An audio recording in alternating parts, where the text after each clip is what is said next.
इस बार ग्राउंड की रिपोर्ट आपकी कह रही है कि क्लोज है, क्लोज आ गया। चलिए अब इसके पीछे की वजह हम समझते हैं। क्या हुआ है बंगाल में? सबसे बड़ी घटनाएं क्या हुई हैं? एसआईआर हो गया है।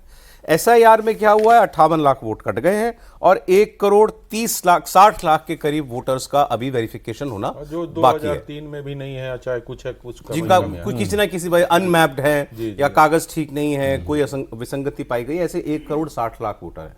1 करोड़ 60 प्लस 58 इसको जोड़ करके देखिएगा और इसका कितना कटेगा उसका मैं आपको एक गणित दूंगा। दूसरा, और क्या वजह है इसके पीछे? प्रधानमंत्री ने क्या नारा लगाया वहां पर जब रैली की? महाजंगल राज। भी बिहार में भी जंगल राज ही कहते थे, बंगाल में जाके कह रहे हैं महाजंगल राज।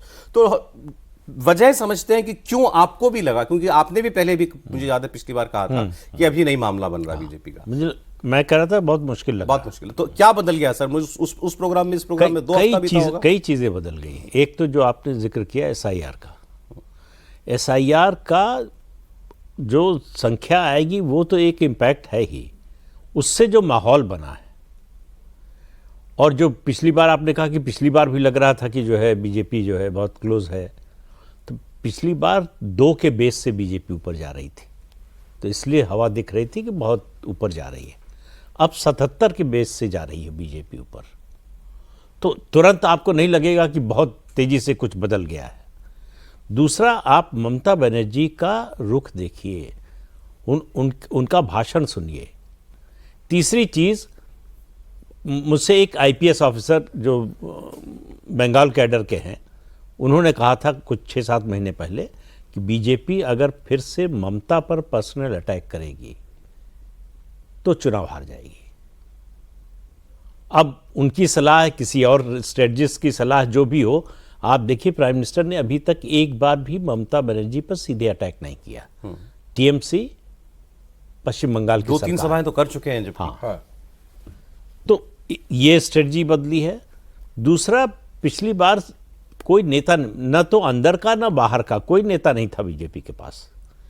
इस बार शुभेंदु अधिकारी के रूप में आप जैसा भी मानिए, अच्छा बुरा जो मानिए, नेता है जो उस जमीन को समझता है, जो ममता बनर्जी की राजनीति को समझता है, टीएमसी की राजनीति को समझता और है, जमीन पे हर वक्त लड़ता हुआ दिखता है, हर समय लड़ता हुआ भाई, जिसने ममता बनर्जी को हरा दिया विधानसभा का चुनाव, आप सोचिए, मतलब वो कोई छोटी मोटी ताकत तो नहीं है। ममता बनर्जी का विधानसभा चुनाव अपना हार जाना, जब वो बम्पर जीत की ओर बढ़ रही थी विधानसभा में, तब उनको हरा देना, ये कोई छोटी उपलब्धि नहीं थी। वो बीजेपी सरकार में नहीं आई, जो उसकी एक्सपेक्टेशन थी, तो उसमें सब दब गया। जो भी उपलब्धियां बहुत थी, बड़ी घटना थी, बड़ी घटना थी।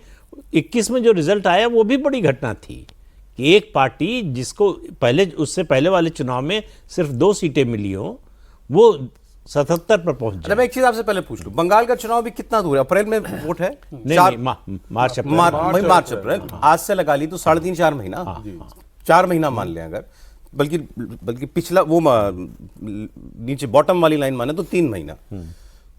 सर 3 महीने पहले चुनाव वोटिंग से तो चुनाव लॉक हो जाया करता है या नहीं? अभी काफी कुछ बदलना बाकी होगा। नहीं, कुछ तो देखिए, एक तो असर जो बांग्लादेश में हो रहा है उसका भी होगा, ठीक है, और ये जो बाबरी मस्जिद बनाने की घोषणा हुई है उसका भी होगा। पूरे देश में जो माहौल बन रहा है, जिस तरह की परिस्थितियां बन रही हैं, उसका भी असर होगा। और बीजेपी की जिस तरह की बढ़त है, बीजेपी अगर मान लीजिए यही चुनाव 2024 में लोकसभा चुनाव के 2 महीने 4 महीने बाद हो रहा होता, तो हम लोगों में से कोई नहीं कहता कि बीजेपी जीतने की कोई उम्मीद दूर दूर तक भी है। तब से अब में जो परिस्थिति में बदलाव, राजनीतिक परिस्थिति में बदलाव आया है, बीजेपी लगातार जीत रही है और बड़े मार्जिन से जीत रही है। बीजेपी ने 24 में जो गलतियां की संगठन के स्तर पर, सबको सुधारने की कोशिश हो रही है और लगातार चल रही है ये कोशिश। ऐसा नहीं कि कोई एक कदम उठा लिया और चुपचाप घर बैठ गए। वो प्रोसेस जो है, वो प्रक्रिया लगातार चल रही है। और बीजेपी के लिए सबसे, अब अगर कहें चुनौती वाला किला है तो पश्चिम बंगाल है। कितनी बड़ी बात है सर बीजेपी के लिए बंगाल जीतना? बहुत बड़ी बात है। बंगाल जीतने के बाद बीजेपी के लिए दक्षिण का किले का द्वार, मतलब द्वार तो नहीं कहे, खिड़की खुलना शुरू होगी। क्योंकि ऑल इंडिया पार्टी बनने के लिए अब नॉर्थ जीत चुके हैं आप, नॉर्थ ईस्ट जीत चुके हैं, वेस्ट जीत चुके हैं, अब पूरब में सिर्फ आपको बंगाल जीतना है।